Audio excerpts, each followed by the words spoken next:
Soyez les bienvenus en ce dimanche matin où nous vous rejoignons par les écrans interposés pour adorer celui qui a fait de nous ses enfants, héritiers avec son Fils Jésus-Christ qui est venu ici-bas pour être offert en sacrifice à notre place afin d'effacer nos péchés. Nous répondons à l'appel de notre Dieu qui nous invite à le célébrer. Il nous dit dans Ésaïe 54 « Ô vous tous qui avez soif, venez vers les eaux, même celui qui n'a point d'argent. Tendez l'oreille et venez à moi. Écoutez et votre âme vivra. » Je vous invite à prier pour préparer nos cœurs à l'écoute de sa parole. Seigneur notre Dieu et tendre Père, nous répondons à ton invitation de venir boire à la source de ta parole. Cette parole nous dit que là où 2 ou 3 sont assemblés en ton nom, tu es au milieu d'eux. Toi qui t'es abaissé pour descendre au milieu de nous, accorde-nous de te reconnaître, de t'écouter et de chanter notre joie. Amen. Et je vous invite à chanter « J'entre dans tes portes, j'entre dans tes parvis, avec des louanges, devant toi me voici. »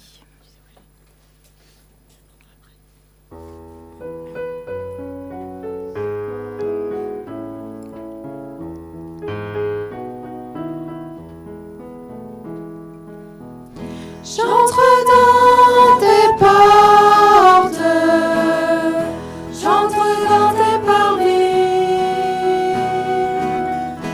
avec des louanges, devant toi me voici. Je reconnais ta majesté, je reconnais ta royauté.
Louange à Dieu.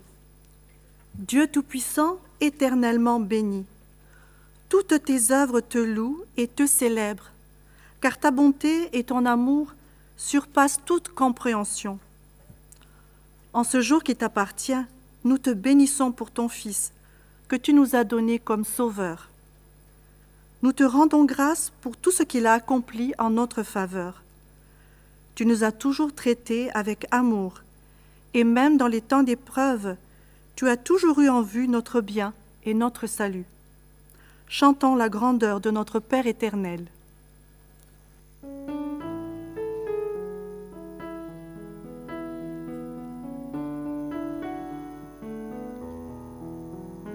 Quand je sonde l'univers, les astres que tu as créés,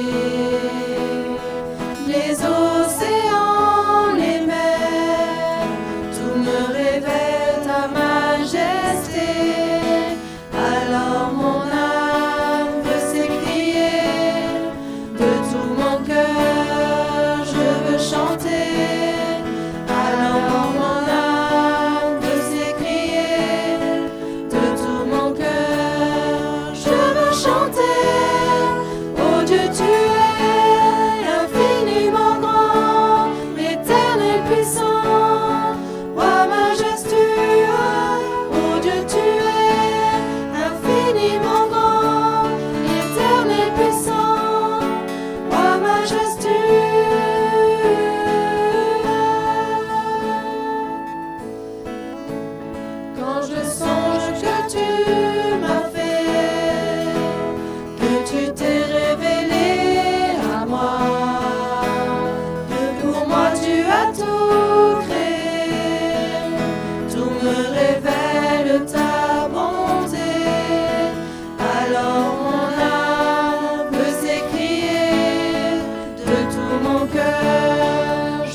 chanter. Alors mon âme veut s'écrier de tout mon cœur. Je veux chanter. Oh Dieu, tu es infiniment grand, éternel puissant, roi majestueux. Oh Dieu, tu es infiniment grand, éternel puissant, roi majestueux.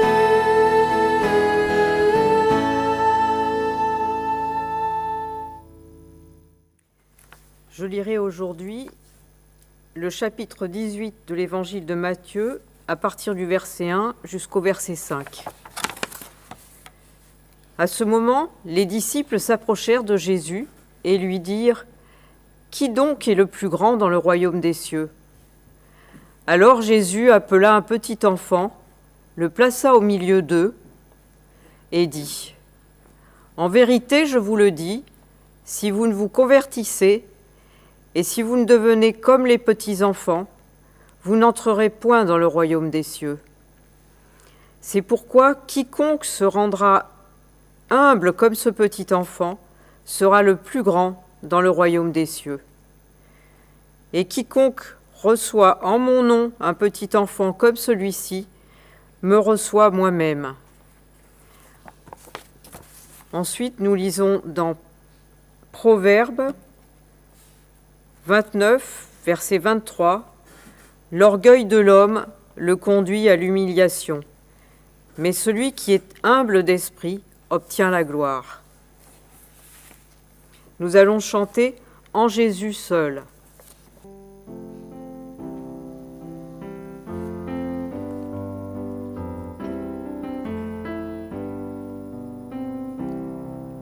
En Jésus seul est mon espoir, lui ma lumière, ma force, mon chant, pierre angulaire, solide rempart, même qu'à l'orage devient violent.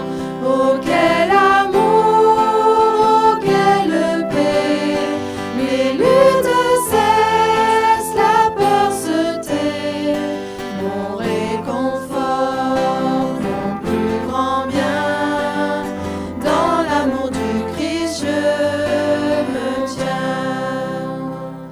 En Jésus seul, Dieu s'est fait chair, dans un enfant, oh quel mystère, ce don d'amour, de sainteté, haï par ceux qu'il vint sauver.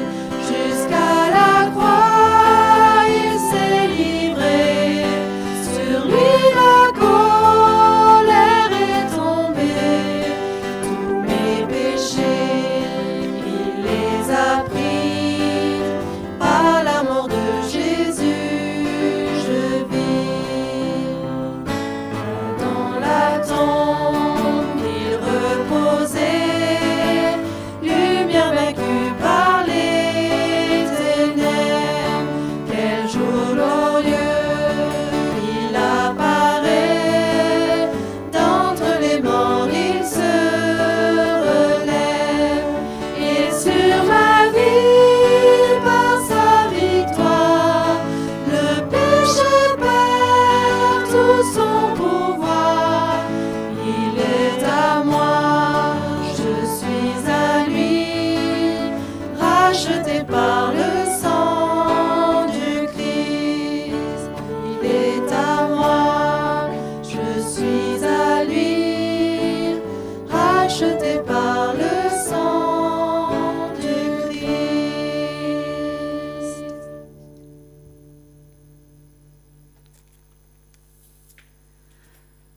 Je vous invite à nous incliner dans la prière de repentance. Seigneur, nous déposons à tes pieds tout ce qui nous fait trébucher. Seigneur notre Dieu, nous avançons sur le chemin avec difficulté, avec maladresse et parfois même avec manque de foi. Nous ne gardons pas toujours les yeux fixés sur toi.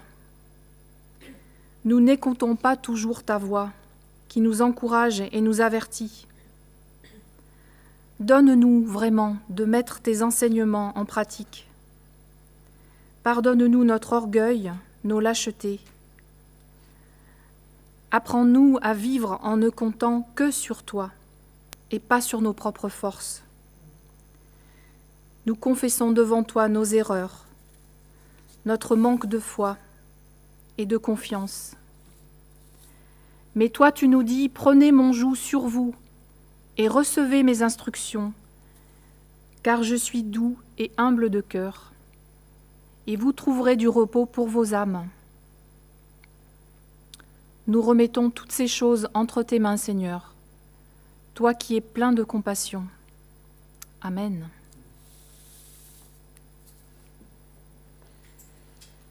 Écoutez, frères et sœurs, l'annonce du pardon faite à tous ceux qui reconnaissent Jésus-Christ comme leur sauveur. En 1 Timothée, l'apôtre Paul dit « C'est une parole certaine et digne de confiance que Jésus-Christ est venu dans le monde pour sauver les pécheurs, dont je suis, moi, le premier. Que tous ceux qui se repentent dans la foi reçoivent en Jésus-Christ l'assurance de leur pardon. » Exprimons notre reconnaissance avec le chant suivant, Sola Gratia.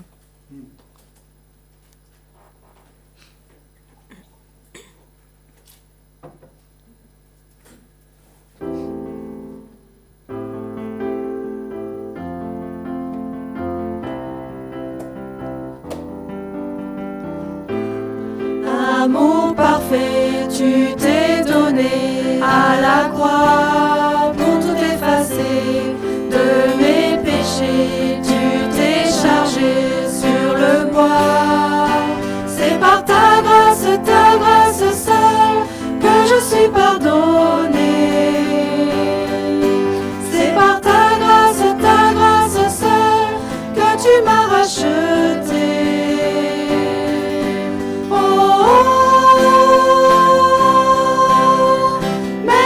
Pour la croix, ton amour pour moi.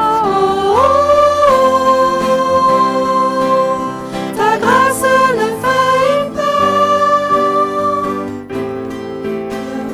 Pourrais me justifier, ton pardon est immérité.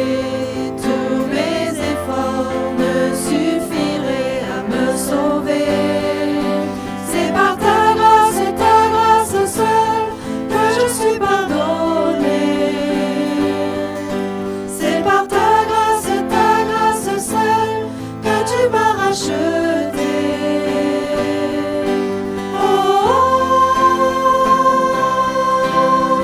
Merci pour la croix, ton amour pour moi. Ta grâce ne faillit pas.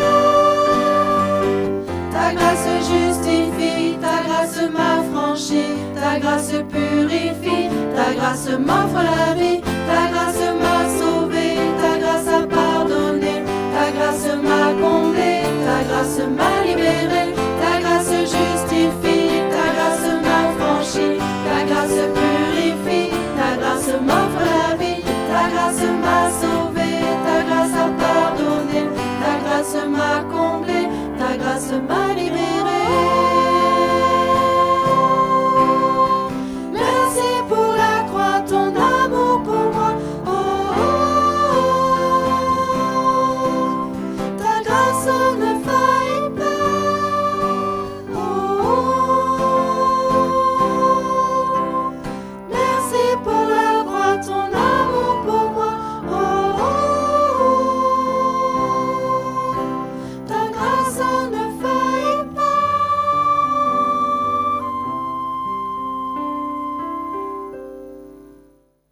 L'offrande que nous sommes appelés à faire chaque dimanche est un signe de notre foi en Jésus-Christ, qui pour nous, de riche qu'il était, s'est fait pauvre pour nous enrichir.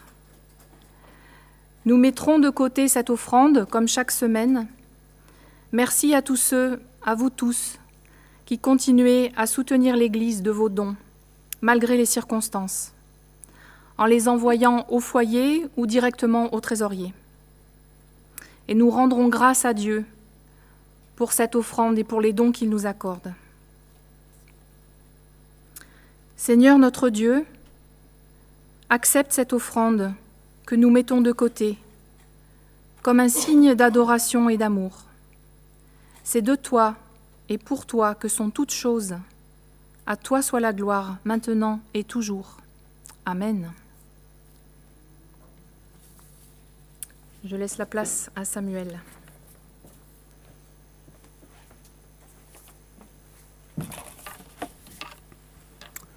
Soyez bénis dans le nom du Seigneur.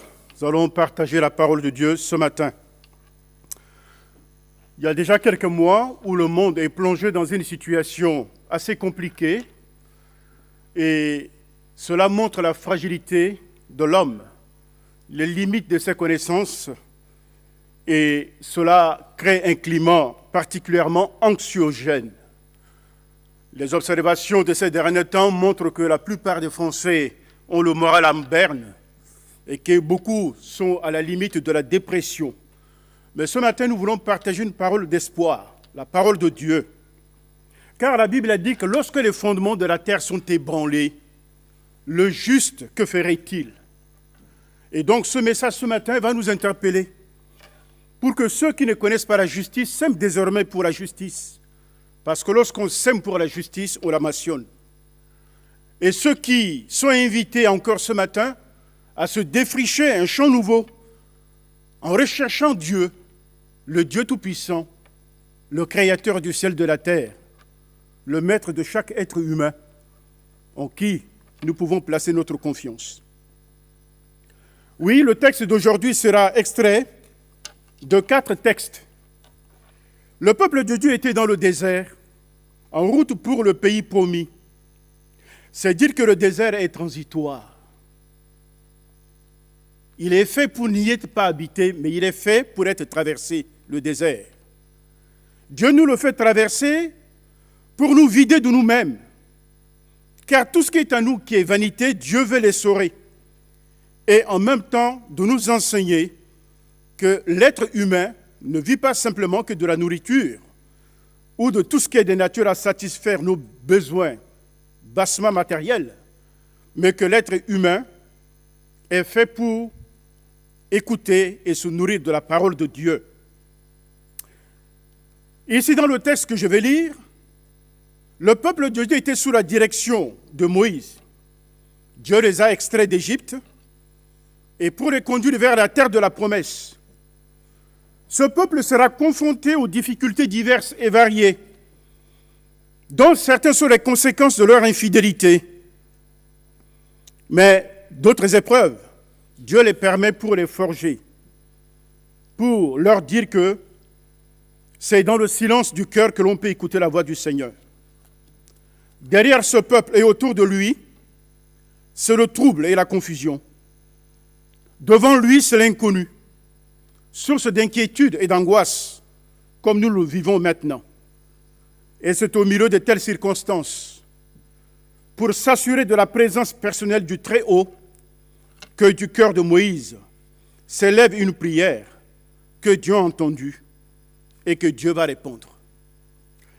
Permettez-moi de lire 4 textes que je l'ai annoncés, petitement, pour gagner du temps, mais je vous laisse le temps de le lire en totalité chez vous. Le premier est extrait de Exode chapitre 33, versets 13 à 15. Je le cite. « Eh bien, ça c'est Moïse qui parle, si j'ai ta faveur, toi Dieu, fais-moi connaître tes intentions. Ainsi je te connaîtrai vraiment et je bénéficierai pleinement de ta faveur. N'oublie pas que ce peuple, c'est le tien. » Verset 14. Le Seigneur lui répondit, « Je viendrai en personne t'accompagner. Tu n'auras pas à t'inquiéter. » Et Moïse reprit, « Si tu renonces à venir avec nous, ne nous laisse pas partir d'ici. C'est de ta présence dont nous avons besoin. » L'autre texte, Exode chapitre 17, verset 6. « Moi, je me tiendrai là, dit Dieu, devant toi sur un rocher du mont Horeb. Tu frapperas ce rocher, il en sortira de l'eau, et les gens pourront boire. Moïse obéit à cet ordre. Le troisième texte, extrait de Ésaïe 48, verset 21, je cite, « Dieu conduit les siens au désert sans qu'ils aient à souffrir de la soif. Pour eux, il fait jaillir de l'eau hors du rocher, il le fend et l'eau ruisselle. » Et le dernier texte, extrait de 1 Corinthiens chapitre 10, verset 4, « Ils buvaient, en effet, au rocher spirituel qui les accompagnait, et ce rocher était le Christ. » Je marcherai moi-même avec toi, dit Dieu. Pour ces enfants que nous sommes devenus en Jésus-Christ, les voies de l'Éternel sont préparées, tracées d'avance, bien que dans sa sagesse infinie, il ne nous le révèle pas tout d'un coup, mais une après une. Et nous ne devons pas nous étonner que Dieu nous laisse, dans une certaine mesure, dans l'ignorance, quant à la forme que prendront ces voies pour chacun de nous personnellement. Alors pour quelle raison Dieu ferait-il ainsi? Simplement parce que Dieu le Père veut que seul le principe de la foi gère la vie de ses enfants. Il nous suffit de connaître ses intentions. Ses intentions pour nous ne sont que des intentions bienveillantes et d'y mettre notre foi. Car le Seigneur dira, « Espère toujours en moi, je vais te montrer ma bonté et je me leverai pour te manifester ma tendresse. » Car le Seigneur, qui est notre Dieu, est un Dieu juste. Et heureux tous ceux qui espèrent en lui. Ésaïe chapitre 30, verset 18.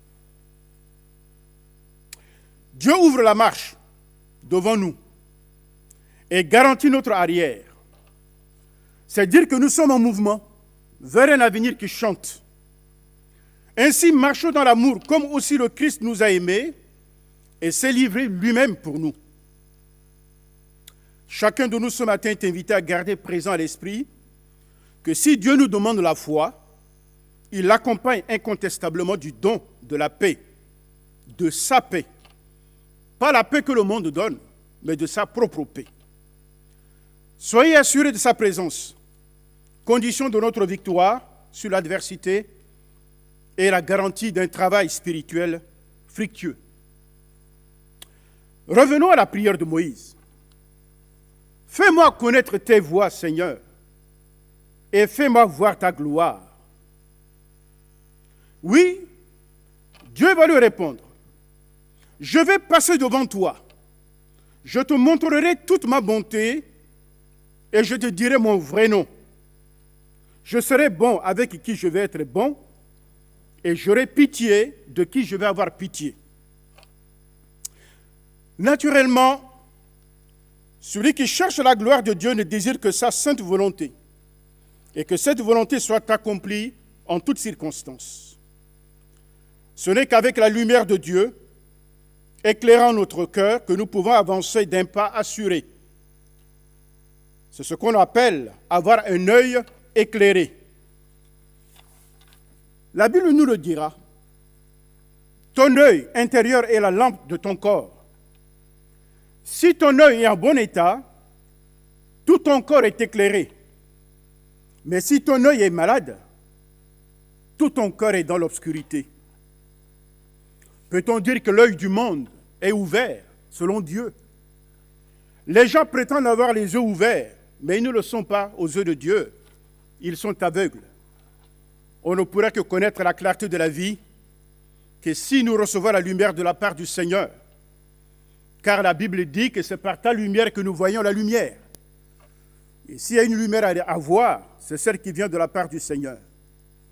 Que notre regard soit saint et franc pour discerner dans ces brouillards de séduction et du mensonge quelle est la voie de Dieu, quel est le chemin que Dieu nous montre, quelle est la voie qu'il montre à ceux qui le cherchent et qui recherchent que sa gloire. Dieu a montré ses voies à Moïse, mais ce chemin était rempli d'obstacles. Voyez-vous, le désert, c'est le lieu où l'on ressent fortement la solitude. Et la solitude, c'est parfois des circonstances dans lesquelles Dieu fait voir sa gloire à celui ou celle qui obéit à son appel. Et le désert ne doit pas être pris simplement comme un lieu d'hostilité. Car si nous savons bien l'aborder, c'est un lieu où nous pouvons recevoir de la part de Dieu l'instruction nécessaire pour notre vie. Dieu fait taire la voix du monde dans notre cœur et il nous révèle sa pensée. Et c'est à cela que Dieu a marqué ses lois, non seulement sur la table de pierre, mais il attend marquer ses lois au fond de notre cœur par la puissance de son esprit. Dieu va nous dire une chose. Moïse, voici une place près de moi. Reste là sur le rocher. Alors, quand ma gloire passera, je te cacherai dans le creux du rocher. Je te couvrirai de mes mains pendant que je passerai. Écoutez-moi, dit Dieu. Vous qui avez besoin d'être sauvés, vous qui cherchez à me connaître, regardez dans quel rocher vous avez été taillés, dans quelle réserve de pierre vous avez été pris. Souvent, le monde nous fait comprendre que nous n'avons pas besoin d'un sauveur et qu'en matière de salut, je m'en débrouille, ce que disent certains hommes. Mais c'est un leurre. Nous avons tous besoin d'un sauveur. Et Dieu lance une invitation. Vous qui avez besoin d'être sauvés, toi qui m'écoutes ce matin, derrière l'écran, si tu as déjà le Seigneur comme sauveur dans ta vie, c'est une grâce. Mais ce n'est qu'un petit pas dans la bonne direction. Fais du Seigneur, fais de Dieu ton Seigneur. Lorsque tu fais de Dieu ton Seigneur, tu es établi dans le royaume de Dieu. Car c'est le royaume qui fait de Jésus Seigneur. Et si Jésus est Seigneur, il veut régner en tout lieu. Mais si, par aventure, tu ne connais pas encore Dieu, il est temps. Il n'existe pas une autre alternative par laquelle tu peux atteindre Dieu. Un adage populaire dit que tout chemin mène à Rome. Certes, nous pouvons l'avouer, mais ce n'est pas ce qu'affirme la Bible. Il n'y a qu'un seul chemin. Jésus a dit que je suis le chemin, la vérité et la vie. Nul ne peut venir au Père, à Dieu, que par moi. Et donc c'est le Christ que tu accepterais comme Sauveur et Seigneur, et c'est par lui seul que tu peux parvenir au vrai salut. Voilà l'appel qui a été lancé. Sur le rocher. Voilà la position que Dieu demande à Moïse de prendre. Sur le rocher, être enraciné et fondé sur le rocher, comme dit la parole de Dieu. Être fondé sur le rocher, c'est construire une fondation stable, basée sur la connaissance et la compréhension de l'amour de Dieu. En d'autres termes, la connaissance de l'amour de Dieu pour chacun d'entre nous est la vérité fondamentale sur laquelle toutes les autres vérités doivent être construites. Le vrai amour, c'est Dieu. Nul ne peut contester l'importance d'avoir une foi solide, fondée sur les bases sûres, sans l'amour de Dieu. Dieu veut que nous saisissions cette vérité sur son amour et que nous en fassions le fondement de notre marche quotidienne. De nombreux chrétiens ont connaissance de l'amour de Dieu depuis leur enfance. Quand ils chantaient leur chant d'enfant préféré, je cite, « Jésus m'aime, je le sais, car la Bible le dit. » C'est vrai. D'autres ont peut-être une connaissance théologique de l'amour de Dieu parce qu'ils ont entendu des sermons à ce sujet et ont même mémorisé les passages de l'Écriture. C'est peut-être le cas de certains d'entre nous. Mais il nous reste encore à expérimenter l'étendue de cet amour dans notre cœur, comme l'apôtre Paul l'écrirait. Que Christ habite dans vos cœurs par la foi, afin qu'étant enracinés et fondés dans l'amour, vous puissiez, en toutes circonstances, comprendre avec tous les saints quelle est la largeur, la longueur, la profondeur et la hauteur et de connaître l'amour de Christ, qui surpasse toute connaissance, en sorte que vous soyez remplis jusqu'à toute plénitude de Dieu. Voyez-vous? Comprendre l'amour de Christ, c'est comprendre Christ lui-même. Et c'est le mystère de l'amour de Dieu manifesté dans la chair. Cela est si important que l'apôtre Paul en faisait un sujet de prière, car il dira que Dieu daigne, selon la richesse de sa gloire, vous armer de puissance par son esprit, pour que soit fortifié en vous l'homme intérieur par l'amour de Dieu. L'amour divin nous sort de l'égocentrisme et nous ouvre vers les autres. Car l'amour de Dieu bâtit nos cœurs avec des vertus pour que nous puissions construire des relations interpersonnelles de qualité. La qualité de nos vies dépend aussi des qualités des personnes au travers desquelles l'amour de Dieu se manifeste et avec qui nous entretenons de rapports interpersonnels. Nous vivons une période où parfois les relations interpersonnelles sont réduites. Cela détruit les qualités de nos vies. Mais il y a quelqu'un en qui nous puissions puiser l'amour de manière inépuisable. C'est Dieu. C'est Dieu. Et voilà, c'est le cri de Dieu ce matin. Être fondé, prendre racine. Le juste, il est comme un arbre. Il puise sa force dans la présence de Dieu. Les parties extérieures de l'arbre dépendent de la partie cachée. Et cette partie cachée est celle qui nous permet de puiser en Dieu toutes les ressources nécessaires pour porter du fruit à la gloire de son nom. Dieu dira à Moïse, « Tiens-toi dans le creux du rocher. » À ce titre, que nous prenions notre place dans la fente du rocher comme les aigles. C'est le seul lieu où nous soyons vraiment en sécurité. Car vous êtes morts et votre vie est cachée avec le Christ en Dieu.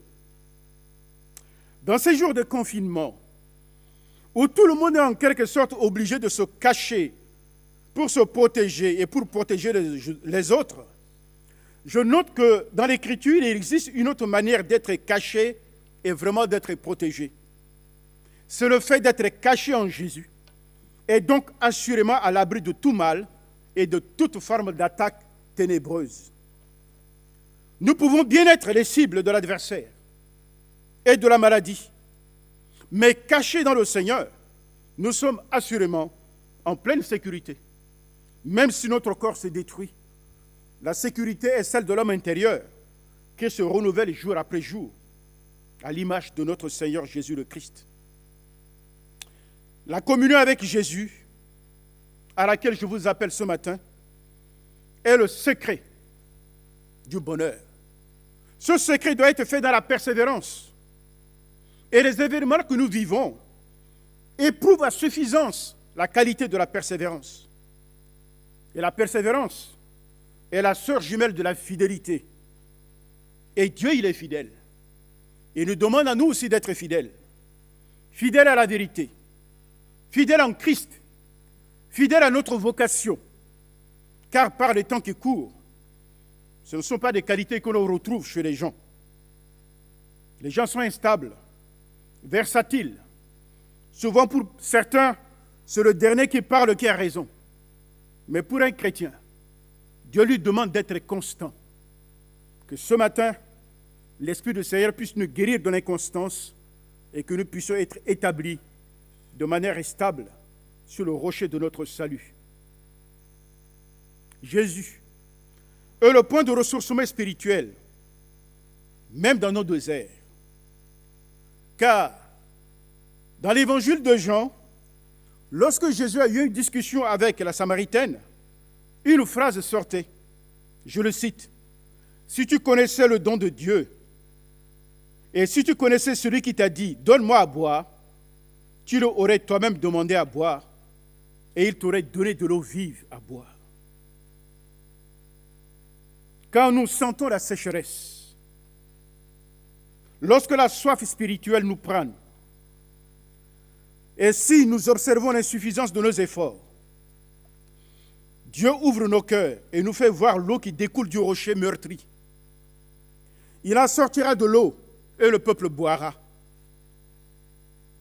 Ce rocher meurtri n'est rien d'autre que le Seigneur, car il sera mentionné dans 1 Corinthiens chapitre 10, verset 4.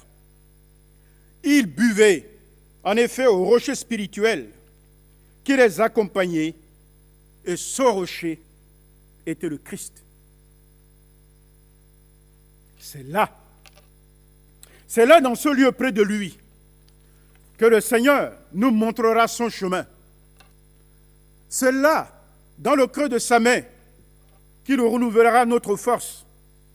Il renouvellera l'être intérieur, qui, renforcé par la vertu du Saint-Esprit, nous donne d'arriver à bon port, quelles que soient les difficultés, quels que soient les obstacles rencontrés le long de la marche. Et lorsque nous traverserons tous avec persévérance, la récompense sera la gloire de Dieu. Chers amis, par l'Éternel, le Dieu de la Bible, se dévoile un autre mystère de la vie. C'est celui par lequel Dieu nous fait voir sa face. En ce sens que même dans l'épreuve du désert, il appelle son peuple à boire une eau vive qui jaillit du rocher. Une eau qui, en dépit de la force de la mort, devient un appel à traverser le désert jusqu'au pays où sera construit le temple de Dieu et où coulera le lait et le miel en abondance.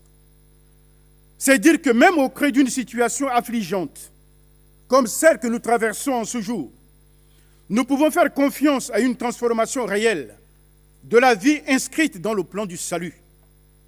Dieu n'est pas celui qui vient régler les problèmes de l'existence humaine comme par magie, mais il est celui qui nous accompagne et nous soutient dans la traversée de nos déserts.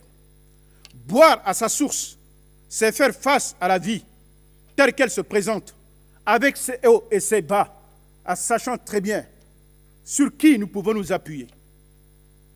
C'est essentiellement croire que des causes destructrices, comme l'échec, les diverses maladies, voire même le Covid et la mort, n'empêchent pas d'entrer dans le royaume de Dieu.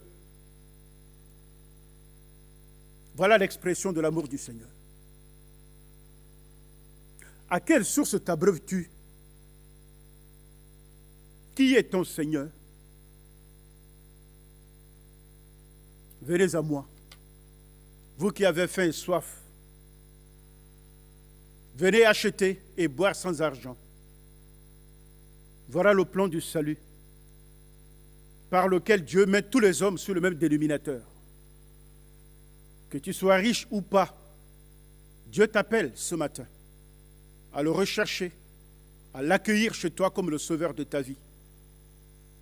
Nous vivons un monde dont le fondement est complètement ébranlé. Même les grandes démocraties sont ébranlées dans leur fondement. Dieu est en train d'envoyer un signal au monde que s'il y a un fondement stable que nous devons rechercher, c'est en lui, le rocher des siècles, le Père de tous les âges, celui dont le nom est l'Éternel. Je vous invite à l'accueillir dans votre cœur, à vous réajuster en Jésus-Christ, notre Seigneur bien-aimé, celui qui nous accompagne pendant même nos périodes de désert. Même si nous n'en avons pas conscience, il est toujours là, l'hôte invisible, celui qui dit que je ne te délaisserai pas, je ne te lâcherai point. Je serai avec toi tous les jours, jusqu'à la fin du monde. Si le monde envoie des messages anxiogènes, toi qui es enfant de Dieu, relève ton regard, écoute les accents des anges, la parole de Dieu qui t'envoie la force ce matin. Et ta force ne viendrait pas des circonstances du monde. Même les autorités, les empereurs, les rois se trouvent complètement dépourvus de moyens. Car que s'ils sont animés de bonnes motivations, ils n'en auront pas les moyens. Mais Dieu, au moins il dit ce qu'il fait. Et il fera ce qu'il t'a dit. Car son nom est fidèle. Je vous invite à la prière.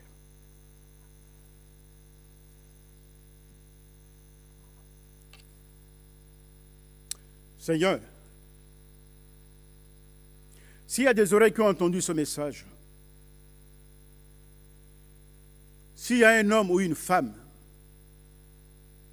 s'il y a un adolescent qui est derrière cet écran et qui ne te connaît pas encore, et qui, à l'écoute de ce message, veut faire le pas vers toi, oh Seigneur, je t'en prie, accueille ce cœur, manifeste ta présence, révèle la clarté de ton amour, que ces personnes aient l'intime conviction que tu les aimes. En effet, tu aimes tous les hommes, et nous voudrons les recommander à toi. Seigneur, je prie pour nos cœurs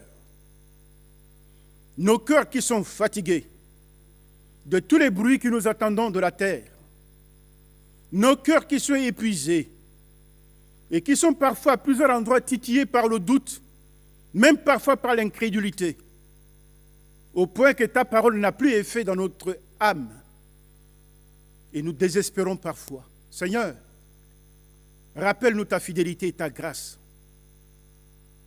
Donne à chacun de nos cœurs d'être fortifiés, enracinés à toi, enracinés dans ton amour, fondés sur la vérité, car ce sont les vertus éternelles qui font de nous des enfants de Dieu et qui ouvrent la porte à ton règne dans notre vie. Donne à chacun d'entre nous de nous ajuster dans notre positionnement avec le Christ, dans le Christ, car tout ce que tu fais pour nous, tu le fais en nous par Jésus-Christ. Et nous sommes en Christ. C'est par lui que nous sommes devenus tes enfants. Alors, Seigneur, donne-nous de prendre la place qui est la nôtre dans le dispositif de ton royaume. Et enfin, je voudrais prier pour que tu nous fortifies de l'intérieur. Nous ne voulons pas simplement avoir crainte de ceux qui tuent le corps, mais nous voulons avoir crainte de celui qui, après avoir tué le corps, peut tuer l'âme. Mais nous savons qu'en recevant Jésus-Christ, notre Seigneur, nous sommes devenus une nouvelle créature. Notre esprit est uni avec Jésus-Christ. Et notre vie, c'est sa vie au travers de notre existence. Donne-nous d'être attachés à lui. Et c'est lui qui est appelé à nous accompagner dans tous les instants de notre vie. Seigneur, que ta grâce soit le partage de chacun d'entre nous. Et continue à garder tes enfants comme une poule qui garde les siens sous ses ailes. Que si du milieu de nous, certains sont touchés par la maladie, Seigneur, je te prie de réduire la nuisance, la violence de cette maladie. Parce que nous savons qu'à la croix, tu as porté nos maladies. Et donne à chacun de retrouver la force et vitalité en toi. La marche est encore devant nous. Nous avons besoin de ta force, qui est la parole de Dieu, pour arriver au bout du chemin. Qu'en toutes circonstances, ton nom soit exalté, béni, dans le nom de Jésus-Christ, notre Seigneur bien-aimé. Amen. Voilà, que le Seigneur vous bénisse et que Dieu vous conduise.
Inclinons encore nos cœurs dans la prière, dans ce moment d'intercession. Seigneur, nous voulons nous remettre entre tes mains pour cette semaine. Veille sur chacun de tes enfants. Tu connais chaque circonstance de nos vies, chaque difficulté, chaque épreuve que nous avons traversée et celle que nous traverserons. Renouvelle nos forces et notre foi. Remplis-nous de ta paix. Donne à ton Église d'être attentive à ceux qui ont plus particulièrement besoin d'aide, de soutien et d'affection. À tous, donne ta lumière pour avancer sur le chemin et la joie de ta présence.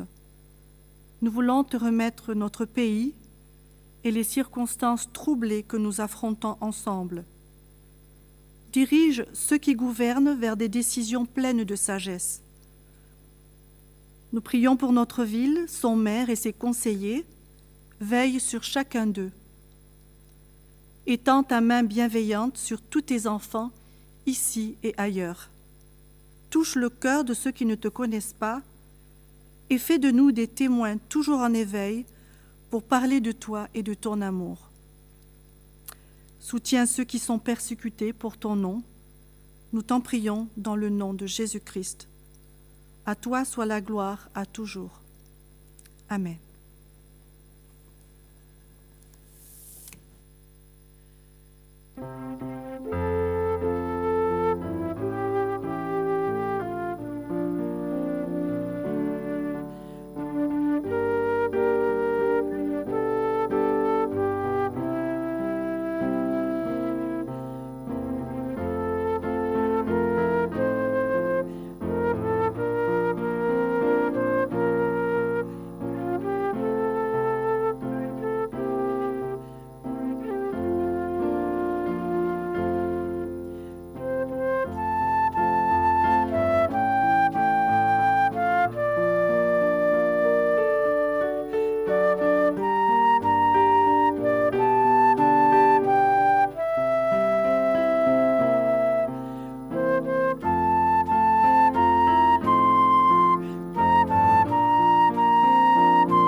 Écoutons l'exhortation pour cette semaine qui commence dans Colossiens 2, versets 6 à 9. Ainsi comme vous avez reçu le Christ Jésus, le Seigneur, marchez en lui, soyez enracinés et fondés en lui, affermis dans la foi, d'après les instructions qui vous ont été données, et abondez en actions de grâce. Prenez garde que personne ne fasse de vous sa proie par la philosophie et par une vaine tromperie, selon la tradition des hommes, selon les principes élémentaires du monde, et non selon Christ.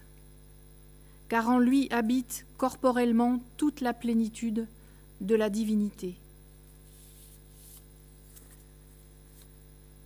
Que Dieu qui donne l'espérance vous remplisse d'une joie et d'une paix parfaite, par la foi que vous avez en lui, afin que vous soyez riches en espérance, par la puissance du Saint-Esprit. Bonne semaine à tous. Et nous chanterons encore « Règne en moi ».